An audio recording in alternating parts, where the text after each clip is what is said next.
थार नगरी में मार्च महीने के अंतिम सप्ताह से ही गर्मी के तीखे तेवर शुरू हो चुके हैं। पिछले कुछ दिनों से तापमान में वृद्धि के बाद दोपहर में सूर्य की तेज किरणों के चलते गर्मी अब लोगों को सताने लगी है।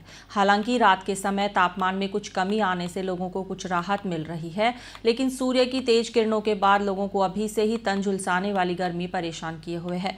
दोपहर तक तो हालात ये रहते हैं कि बाजार सूने नजर आते हैं। थार नगरी में मार्च महीने के अंतिम सप्ताह से ही गर्मी के तीखे तेवर देखने शुरू हो गए हैं। पिछले कुछ दिनों से तापमान में वृद्धि के बाद दोपहर में सूर्य की तेज किरणों के चलते गर्मी अब लोगों को सताने लगी है।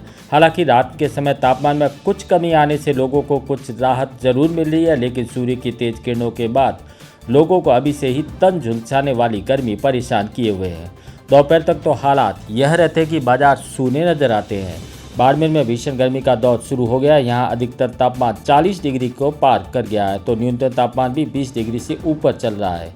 होली के बाद थार नगरी में तन झुलसाने वाली गर्मी ने दस्तक दे दी। दोपहर के समय तेज धूप से गर्मी का असर भी तेज हो गया। अब दिन के बाद रात को भी गर्मी का असर बढ़ने लगा है। बीती रात तापमान बढ़कर 22.8 डिग्री पहुँच गया। अधिकतम तापमान भी 40 डिग्री को पार कर 40.5 डिग्री पहुंच गया। मार्च माह के अंतिम सप्ताह में थार में तन झुलसाने वाली गर्मी का असर आम जनजीवन पर भी भारी पड़ रहा है। सुबह से ही गर्मी का असर शुरू हो जाता है तो दोपहर के समय तो हालात यह हो जाते हैं कि शहर के मुख्य सड़कों पर लोगों की आवाजाही न के बराबर रहती है।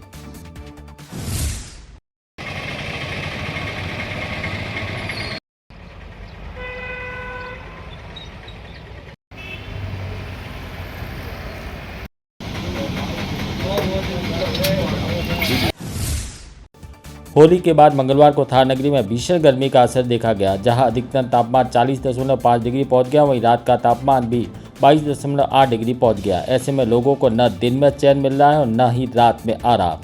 मौसम विशेषज्ञों का कहना है कि आगामी अप्रैल माह की शुरुआत में ही तापमान 45 डिग्री को क्रॉस कर जाएगा। ऐसे में इस बार थार के बाशिंदों को भीषण गर्मी झेलनी पड़ेगी। इधर फिलहाल लू का असर नहीं है, लेकिन आगामी सप्ताह में लू के थपेड़े भी थार वासियों के लिए चिंता का विषय बन जाएंगे।